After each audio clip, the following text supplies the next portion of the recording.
광복 기념주일 및 북한 선교주일입니다.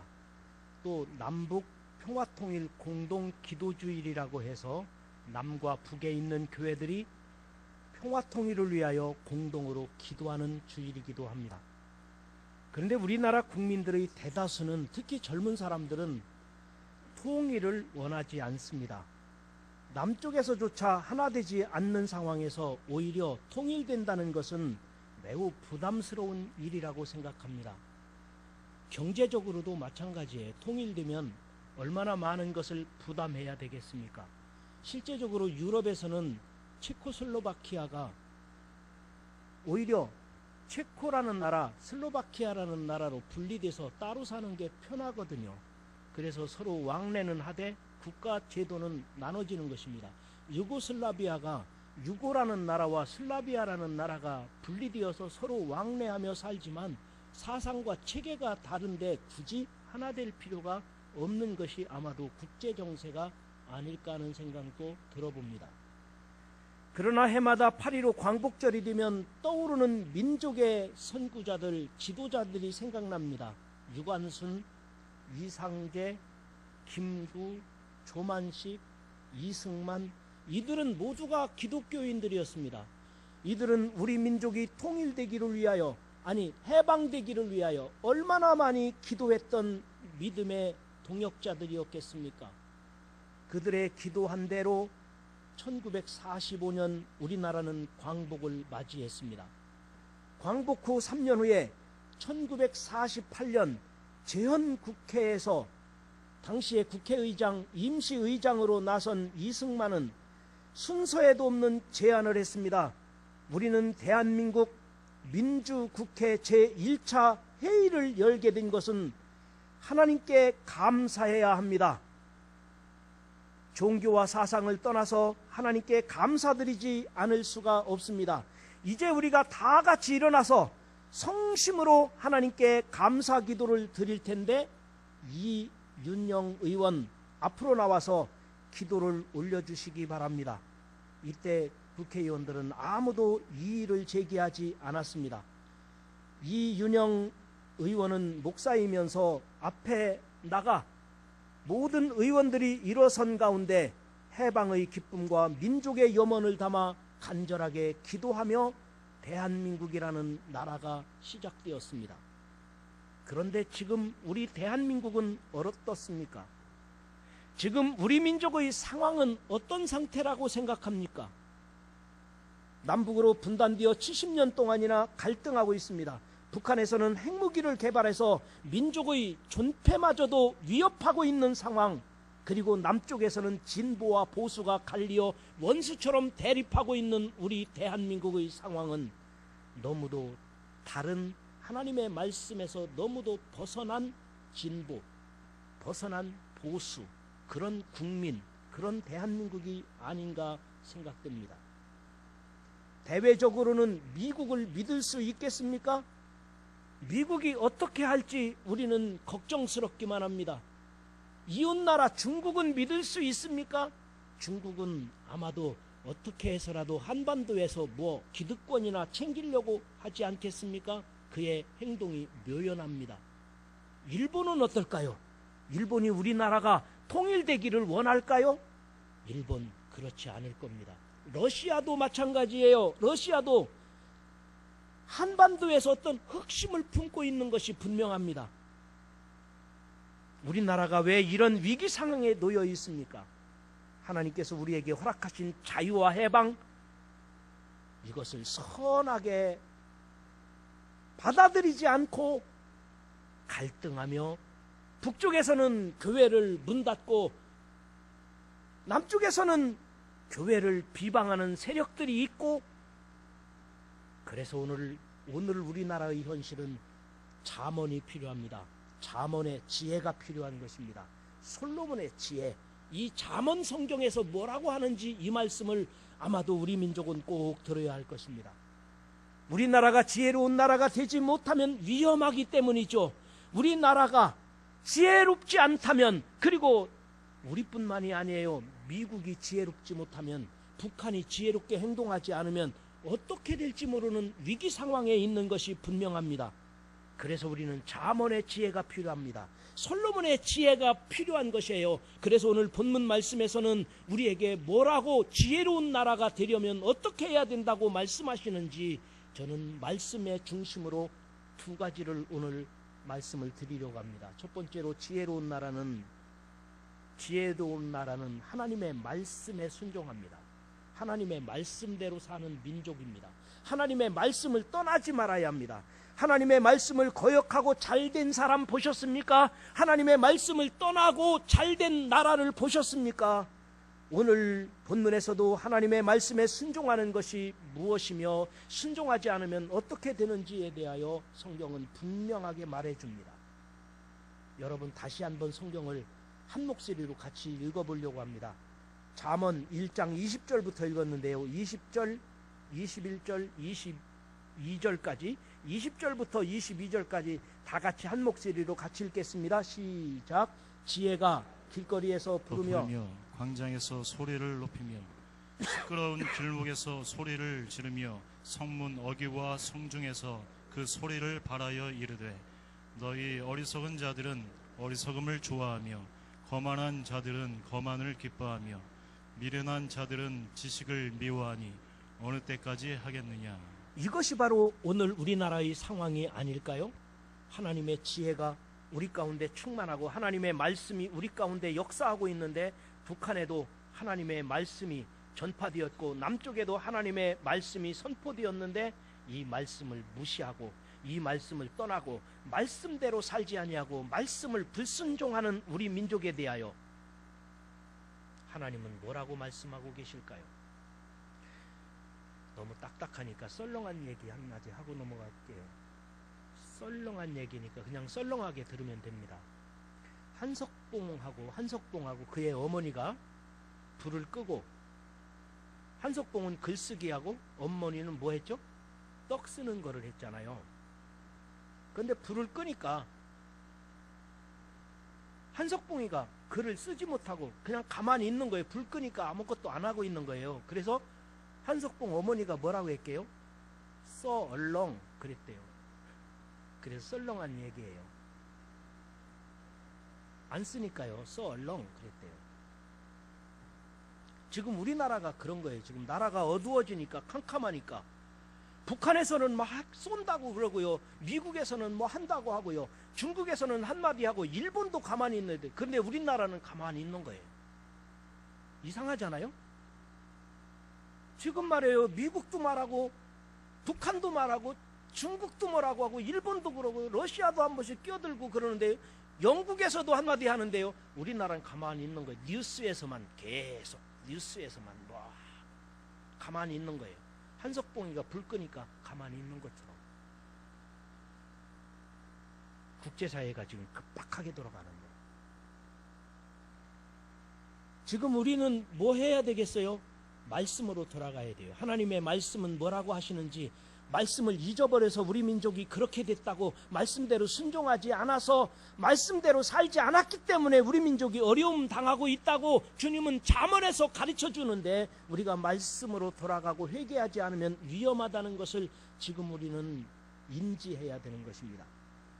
그래서 23절에서 25절에도 이어서 이렇게 말합니다. 한번 보십시오. 우리가 어떻게 되고 있는가? 23절에서 25절 시작. 나의 책망을 듣고 돌이키라. 보라, 내가 나의 영을 너희에게 부어주며 내 말을 너희에게 보이리라. 내가 불렀으나 너희가 듣기 싫어하였고 내가 손을 폈으나 돌아보는 자가 없었고 도리어 나의 모든 교훈을 멸시하며 나의 책망을 받지 아니하였은즉. 아멘. 엄중하게 경고하시는 하나님의 음성이 아닐까요? 그런데 지금 어떻습니까? 지금 어떻게 되겠습니까? 그렇게 돼서는 26절 27절도 같이 읽어봅니다. 26, 27절 시작. 너희가 재앙을 만날 때에 내가 웃을 것이며 너희에게 두려움이 임할 때에 내가 비웃으리라. 너희의 두려움이 광풍같이 임하겠고 너희의 재앙이 폭풍같이 이르겠고 너희에게 근심과 슬픔이 임하리니. 아멘. 그러나 걱정할 것은 없어요. 우리가 하나님의 말씀으로 돌아가면, 말씀에 순종하면 되는 것입니다. 우리 민족이 살려면 하나님의 말씀이 회복되어야 합니다. 말씀으로 돌아가야 돼요. 말씀에 순종하지 않고 잘된 사람이 없어요. 말씀에 순종하지 않고 잘된 나라가 없습니다. 그러면 북한 보고 하나님의 말씀 잘 들어라 그럴 건가요? 미국 보고 러시아 보고 일본 보고 하나님 말씀대로 순종해라 그럴까요? 그럴 필요 없어요. 그들이 그렇게 한다고 해서 드는 것이 아니에요. 우리가 변화되면 됩니다. 우리가 말씀으로 돌아가면 되는 거예요. 33절 결론이자 33절에 이렇게 말합니다. 오직 내 말을 듣는 자는 평안히 살며, 오직 내 말을 듣는 자는 말씀으로 돌아가면 평안히 살 것이며 재앙의 두려움이 없이 안전하리라. 재앙의 두려움이 없이 안전하게 된다고 주님은 말씀하셨으니 감사하시기 바랍니다. 걱정하지 말라는 거예요. 말씀으로만 돌아가면 산대요. 우리 민족이 망하지 않고 잘 되리라고, 긍휼히 여기시리라고 약속하신 주의 말씀에 감사하시기 바랍니다. 그러나 여러분, 우리나라는 교회가 불신당하고 있는 시대를 맞이했습니다. 도대체 교회가 무엇을 잘못했기 때문에 그럴까요? 교회가 왜 그렇게 어려움 당하는 시대를 맞이했을까요? 아프리카 선교사와 학원 사역자 출신으로 미국 MTV 처치를 이끌고 있는 조시 대편이라는 사람이 있습니다. 유명한 사람인데 이 조시 대편이라는 사람이 교회를 죽이는 10가지 새로운 전통들, 해로운 전통들, 교회를 죽이는 10가지 해로운 전통들이라는 글을 남겼습니다. 우리나라 사람들이 많이 번역해서 많은 사람들이 읽었는데요. 저도 그 내용을 자세히 읽어봤습니다. 오늘날 우리 한국 교회가 왜 그렇게 침체 아니면 많은 사람들이 교회를 비방할까? 우리들이 뭐가 그렇게 잘못된 것일까? 10가지 다 말씀드릴 수 없어서 줄여서 5가지만 말씀드리면 이것입니다. 교회를 사람이 아닌 건물로 여기는 것이 문제라는 것입니다. 교회는 에클레시아, 불러냄을 받다, 불러냄을 받은 사람들의 모임 에클레시아입니다. 그런데 오늘날 우리 교회는 어떤가요? 교회를 건물로 생각해요. 큰 교회, 작은 교회, 능력 있는 교회, 돈 많은 교회. 교회는 그게 교회가 아니에요. 하나님의 불러냄을 받은 신앙 공동체, 우리 성도들 한 사람 한 사람 성도들이 교회라는 거예요. 그런데 우리나라가 자본주의 사회에 익숙하기 때문에 우리들은 교회를 건물로 생각하는 거예요. 물질주의에 빠져 있는 거예요. 하나님은 한 영혼을 소중히 여기는데 우리들도 사람을 중요하게 여겨야 된다는 것입니다. 두 번째 우리나라의 문제점, 예배를 즐기는 것이 아닌 견디는 것으로 생각한다는 것입니다. 이게 교회를 침체시키는 요인 중에 하나예요. 여러분, 예배는 하나님께 드리는 영감 있는 예배, 축제적인 예배, 감격이 넘치는 예배가 되어야 되는데 예배 시간이 마치 1시간 동안 견뎌내는 것처럼, 아니 설교는 아주 지루한 내용인 것처럼 생각한다는 거예요. 이게 우리 한국교회 기독교인들에게 문제점이라는 것입니다. 예배는 하나님께 드리는 거예요. 감격 속에 축제적인 예배가 드리는 거예요. 예배는 즐거움인 거예요. 여러분, 그렇게 감동이 여러분에게 임하기를 주의 이름으로 축원합니다. 세 번째로는 외적인 모습을 내적인 아름다움보다 중요하게 여긴다는 것입니다. 한국교회는 외모를 외모에 너무 집착해 있어요. 우리 한국 사람들처럼 잘생기고 예쁜 사람들이 어디 있습니까? 세계 어느 나라를 가봐도요, 한국 사람들은 다 예쁘게 생겼어요. 왜 그런가 보니까요, 다 성형수술해서 그렇대요. 여러분, 한국 사람 치고요, 점 안 뺀 사람 어디 있고요, 눈 쌍꺼풀 수술 안 한 사람이 있겠어요? 나는 안 했는데 안 해야 맞아요. 치아 교정하는 사람이 있어요? 안 하는 게 맞아요. 근데 우리나라는 너무 외모 지향적이에요. 그러나 여러분, 하나님은 중심을 보신다고 해서 이것이 바로 교회 안에까지 들어와 있다는 거예요. 그래서 교회 안에서도 이 외모를 너무, 형식을 너무 지나치게 본다는 거예요. 네 번째로, 하나님의 영광보다 세상적인 기도를 많이 하는 민족이에요. 우리가 기도하는 것은 하나님의 영광을 위하여, 하나님 받으시옵소서, 주의 이름과 주의 나라를 위하여 기도해야 되는데 이것 기도보다는 하나님 이렇게 해주시고 내 문제가 이건데요, 이렇게 그래서 이 기도가 우리 한국교회를 병들게 만들었다는 것입니다. 마지막 다섯 번째로, 선교를 삶의 방식이 아닌 지역으로 보는 것이랍니다. 여러분, 선교하면은 외국으로 나가서 돈을 많이 들여가지고 그렇게 전도를 해야 된다고 생각을 하는데 이것이 한국교회를 병들게 하는 방법이라는 거예요. 여러분, 실제적으로 내 가족, 내 가까이에 있는 그 사람에게는 전도하지도 않고 그 사람들에게는 그 영혼을 위하여 기도하고 애쓰지도 않으면서 우리는 멀리에 가서 뭐 해야 전도하고 선교하는 것이라고 잘못 착각하고 생각하고 있었다는 것입니다. 하나님의 말씀을 떠나서 그래요. 말씀을 잊어버려서 그래요. 지혜로운 나라, 하나님의 말씀에 순종하는 나라입니다. 지혜로운 사람, 지혜로운 교회, 하나님의 말씀대로 사는 사람입니다. 세상은 하나님의 말씀을 미워해요. 세상은 하나님의 지식을 싫어해요. 하나님을 아는 것을 별로 중요하지 않게 여깁니다. 그렇기 때문에 우리들이 하나님의 말씀대로 순종하고 말씀대로 사시기를, 말씀대로 실천하시기를 주의 이름으로 축원합니다. 두 번째로 한 가지 더 말씀드린다면, 지혜로운 나라는 모든 사람들이 행복하게 사는 것입니다. 모든 사람들이 행복한 나라가 지혜로운 나라예요. 모든 교인들이 행복한 교회가 지혜로운 교회예요. 가족이 행복한 가정이, 그 가정이 지혜로운 가정이고 가장이고 성도들이고 가정이고 사람들이에요. 다 행복해야 돼요.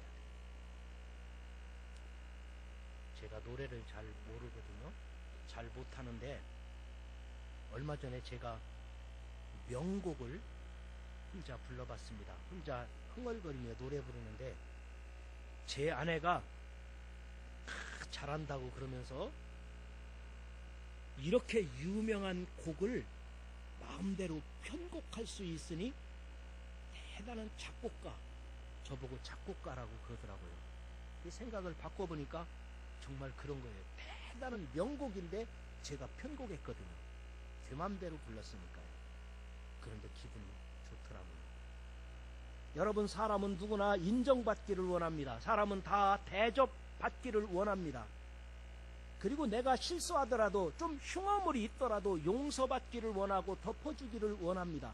그것이 하나님의 마음이거든요. 하나님은 우리의 문제를 지적하고 문제를 이렇게 심판하고 그러시지 않아요. 예수님은 우리를 용서하시기 위하여 이 땅에 오셨고 십자가에 죽기까지 하시며 우리의 모든 것을 다 덮어주시고 우리를 용서하셨어요. 그분이 바로 예수님이셔요. 베드로를 부르셔서 내가 너를 사람 낚는 어부가 되게 하시겠다고 소명감, 사명감을 불러 넣어 주셨어요. 뽕나무에 올라가 있는 삭개오를 부르면서 삭개오야 내려오너라, 내가 너희 집에 들어가야 되겠다. 그분이 바로 예수님이셔요. 그런데 우리나라는 지금 어떻습니까? 정말 행복합니까? 우리나라에 참 문제가 하나가 있는데요. 좌편에서 정권을 잡으면 우편 잡아야 돼요. 때려잡아요. 우편에서 정권 잡으면 좌편 이때 다 없애버려야 돼. 때려잡아. 국민은 성숙해서 좌우 안 가리고 딱 균형 맞춰서 한 번은 좌, 한 번은 우. 우리 국민들이, 우리 반석교회 교인들이 수준이 얼마나 높은데요. 균형 잡아서 나라가 안전하게 사는데 정권 잡은 정치하는 사람들은 좌가 정권을 잡으면 우, 그동안 대통령들 잘못했다고 잡아서 감옥에 넣고, 또 우 쪽에서 정권 잡으면 그동안 잘못한 대통령이라고 몰아세워서 자살하게 만들고, 정권 잡으면 그런 일을 해요. 우리나라는. 예수님이라면 어땠을까요? 예수님이라면 감옥에 들어가게 할까요? 예수님이라면 자살하도록 코너에 모를까요? 예수님은 안 그러셨어요. 여러분 딱 생각해봐도 아니잖아요. 여러분 중에는 좌도 있고 우도 있겠지만 예수님이라면 생각해봐요. 국민 모두가 행복하게 해야 돼요. 다 행복한 나라, 그런 가정, 그런 민족, 그런 교회. 이게 하나님의 뜻인 거예요. 우리 대한민국이 정말 행복합니까? 그렇다고 대답할 사람 많지 않을 거예요. 그러면 불행합니까? 불행하다고 말할 사람도 별로 없을 거예요. 이 세상에는 이상국가, 이상 유토피아는 없거든요. 그런데 북한 사람들에게, 북한 주민에게 인터뷰를 했어요. 북한 사람들에게, 북한 주민에게 행복합니까? 물어보면 뭐라고 할까요? 북한 사람들은 다 행복하다고 해요. 아, 우리 어버이 수령동지가 다 먹여주시고 이렇게 우리나라 잘 산다고. 그게 북한이잖아. 그러면 우리들이 뭐라고 그래요? 정말 그러냐? 믿는 사람 하나도 없어요. 세계에서 가장 행복한 나라는 부탄이랍니다. 그리고 방글라데시랍니다. 그러면 부탄이나 방글라데시나 북한이나 이 사람들이 정말 행복한가요? 몰라서 그래요. 행복이 뭔지 뭐 알겠어요? 모르니까 행복하다고 하는 거죠. 그래서 제가 행복이라는 뭔가를 찾아본 거예요. 지혜로운 나라는 행복해야 되는데, 지혜로운 가정에서는 행복해야 되는데, 반석교에서는 모두가 행복하게 살아야 되는데, 행복한 것이 뭐냐? 하나님이 통치하는 가운데 있는 것이 행복한 것입니다. 하나님이 다스리는 곳이 행복한 나라입니다. 하나님의 역사가 이루어지는 것이 행복한 곳인 거예요. 하나님의 말씀이 역사하는 곳, 하나님이 다스리는 곳, 하나님이 통치가 이루어지는 곳, 그곳이 바로 행복한 나라, 행복한 곳이라는 사실을 믿으시기를 바랍니다. 지혜로운 나라가 되려면 국민들이 다 행복해야 돼요. 하나님이 다스리는 나라. 그런데 그 하나님이 다스리는 것을 알려면은 지식, 하나님을 아는 거예요. 그리고 지혜, 그 아는 것을 실천하는 것입니다. 그런데 어리석은 사람들은 그걸 모르니까 행복이 뭔지, 그러니까 북한 사람들에게 인터뷰를 하면 우리는 행복하다. 어버이 수령동지가 먹여 살려주니까 행복하다는 거 말하는 거죠. 그래서 23절에 이렇게 말합니다. 나의 책망을 듣고 돌이키라. 보라, 내가 나의 영을 너희에게 부어주며 내 말을 너희에게 보이리라. 이제 제발 좀 정신 차리라는 거예요.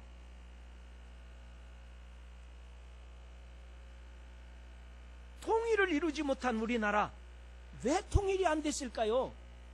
이 문제도 심각한 문제 아니에요?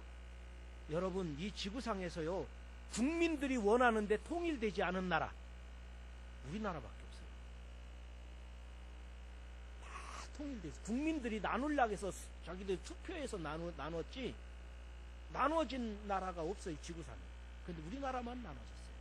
국민들이 원하는데, 북한에서도 원하고 우리도 원하잖아요. 그런데 안 되는 나라가 우리나라밖에 없잖아요. 왜 그랬을까? 저는 해답을 28절에서 30절에 있다고 봐요. 한번 읽어볼까요? 28절에 30절 다 같이 시작. 그때에 너희가 나를 부르리라. 그래도 내가 대답하지 아니하겠고 부지런히 나를 찾으리라. 그래도 나를 만나지 못하리니 대저 너희가 지식을 미워하며 여호와 경외하기를 즐거워하지 아니하며 나의 교훈을 받지 아니하고 나의 모든 책망을 업신여겼음이니. 이 말씀이 바로 우리 민족에게 주신 말씀 아닐까. 하나님의 말씀을 경홀히 여기고 이 말씀을 업신여기고 말씀대로 살지 않아서 그랬다는 거예요. 여러분, 우리가 얼마나 통일을 노래했습니까? 우리의 소원은 통일. 그런데 이 노래를요, 제가 중국에 가서 북한 식당에 가니까 북한 사람들도 그 노래 부르고 있더라고요. 통일 노래를 부르고 있어요. 그런데 하나님은 허락해 주지 않으셨어요. 우리나라가 얼마나 나라와 민족을 위하여 기도했습니까? 그런데 하나님이 응답하지 않으셨어요. 그것은 지식을 미워하며 여호와 경외하기를 안 하며 하나님의 말씀을 업신여겼으며 그것이 바로 북한에서 그랬다는 거예요.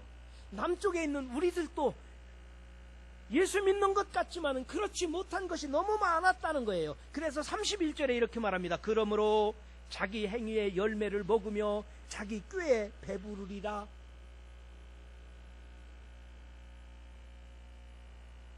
지혜로운 나라는 모든 사람들이 행복하게 사는 것이라면 우리나라는 행복한 나라여야 됩니다. 북한도 행복한 나라가 되어야 합니다. 그런데 극한 대립으로 민족의 공멸까지도 불사한다면 어찌 우리가 행복할 수 있겠습니까? 지금은 지식과 지혜를 구해야 됩니다. 어떤 지혜요? 솔로몬의 지혜, 잠언의 말씀에 귀 기울여야 된다는 것입니다. 그렇다면 32절과 33절이 결론입니다. 말씀을 마치는 32절, 33절 다 같이 한번 뭐라고 말씀하시는지 시작. 어리석은 자의 태보는 자기를 죽이며 미련한 자의 안일은 자기를 멸망시키려니와 오직 내 말을 듣는 자는 평안히 살며 재앙에 두려움 없이 안전하리라. 아멘. 우리나라와 우리 민족이 지혜로운 나라, 행복한 민족이 되기 위해서는 우리가 기도해야 됩니다. 그리고 여러분이 그리고 모두가 다 행복하시기를 주의 이름으로 축원합니다. 이제 말씀을 다시 한번 간단하게 정리하고 마치려고 합니다. 우리 교회는 이번 주 목요일 날이 창립 44주년을 맞이하는 날입니다. 지난 날을 되돌아보면 참 은혜롭고 감사한 일들이 많았습니다. 그러나 아쉬움도 많습니다. 덕스럽지 못한 일들, 이단에 빠진 사람들, 그리고 우리 교회는 낙심자들도 우리 교회를 떠난 사람들도 많이 있습니다. 우리 교회가 그런 교회였습니다. 이거 회개하고 하나님의 말씀으로 돌아가고 우리 교인들이 다 행복해져야 합니다. 우리 교회만 그런 게 아니에요. 우리 민족도 마찬가지예요. 광복 72주년을 맞이하는 우리 대한민국도 남북으로 분단되어 북한에서는 하나님을 잊어버린 지 이미 오래되었고 남쪽에서는 기독교인이 많았다고는 하지만 믿음의 깊이가 그게 뭐냐? 한국 교인들의 문제점, 미국 사람들이 지적하는 한국 사람들의 문제점, 이런 것들이 난무하는 시대 속에서 우리들은 진정으로 하나님 앞에 지혜를 구해야 됩니다. 그 지혜는 잠언의 말씀, 솔로몬의 지혜가 필요한데 오늘 두 가지를 말씀하셨습니다. 하나는 말씀으로 돌아가라는 거예요. 말씀대로 순종하자는 것입니다. 또 하나는 행복하게 살아야 된다. 가정이 행복하고 교회가 행복하고 우리 국민들이 갈등하지 말고 모든 국민들이 하나님 안에서 행복하게 살라고 주님은 말씀하셨습니다. 그런데 이것을 우리가 미국 보고 말할 수가 없어요. 북한 보고 말할 수 없어요. 예수 믿지 않는 누구한테 말할 수 있는 게 아니에요. 우리 예수 믿는 우리들부터 말씀대로 순종하고 행복하게 사시기를 주님의 이름으로 축원합니다.